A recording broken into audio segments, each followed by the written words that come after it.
And now in the angle, I told you about someone who wanted to see just how far Starbucks liberal guilt would go. His video has gone completely viral, so we asked comedian provocateur Brian Sharp to join us this evening, and there he is. Hey, Brian, how are you? Hey, Laura, how are you? You totally fooled me, okay, because I played this on my radio show this morning.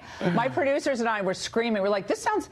If I didn't know better, it sounds like you sound like Chris Rock. I mean, it's so funny, and that poor girl in Starbucks is ready to turn over the keys to the shop to you. She was so worried. But tell me why you did what you did by asking for reparations going into that Starbucks and saying, I want my free coffee for what you did basically in Philly. She said, oh, okay, I'm giving you the coffee. Why did you do this?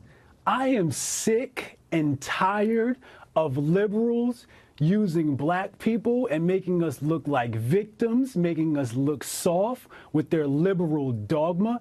It is disgusting. The other thing I hate about liberals is, if you're a black man, as I am, in America, they will not hand you a microphone unless you follow the liberal narrative. And I said, you know what? I bet if I go into Starbucks and I follow a liberal narrative, I'll make the news.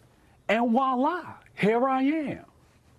Performance art. Now, when you talked to her when you went in there and you had it on the cell phone, the young woman says, well, yeah, I think I saw that on Twitter. Like, she actually thought there was something on Twitter that anytime a black person came into Starbucks, you just had to hand them a coffee. And we're wondering, why did you just go for the coffee? Why didn't you go for, like, the entire, blender to make those fancy smoothie drinks? I mean, you just went for the regular coffee. You should have really upped the ante there. She went straight for the venti. I have to give Amanda props. She went for the venti. I got a large. She gave me milk. I should have asked for almond milk.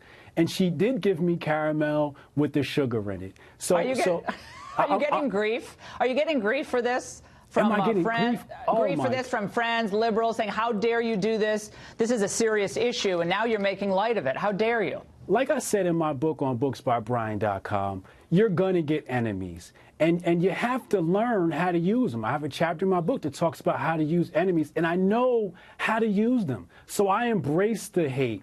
I embrace it because it gets balanced out with love. But all the people that hate, they're just brainwashed by liberals. That's all it is. They're afraid to think for themselves. We have a longer clip. Brian, hold on, because we have a longer clip, because people who somehow missed the top of the show. Okay. I want to play the longer clip if we can. Bring that back. Can we? Yeah. Can we play the original clip just again one more time? Because I'm sorry, it's screamingly funny. I want to play it one more time. Let's watch. Okay, just 1 second. Anyway, so you go into the Starbucks. Did you pick the Starbucks for a reason or just any random Starbucks? I happened to just be there. The idea was already in my mind. I just happened to be there. I was with my family, as you saw my son in the video, and I was like, oh my God, a Starbucks. And you just did this off the top of your head. Off the top of my head. Oh my gosh. I thought you planned it out. Here we go. Get my free coffee. Y'all ready? Are you ready? Yeah, we're saying. Y'all ready? Yeah, yeah. Okay, we thought this was planned out and scripted, Brian. Great stuff. Thank you so much. We may, by the way, be hearing the first rumblings of a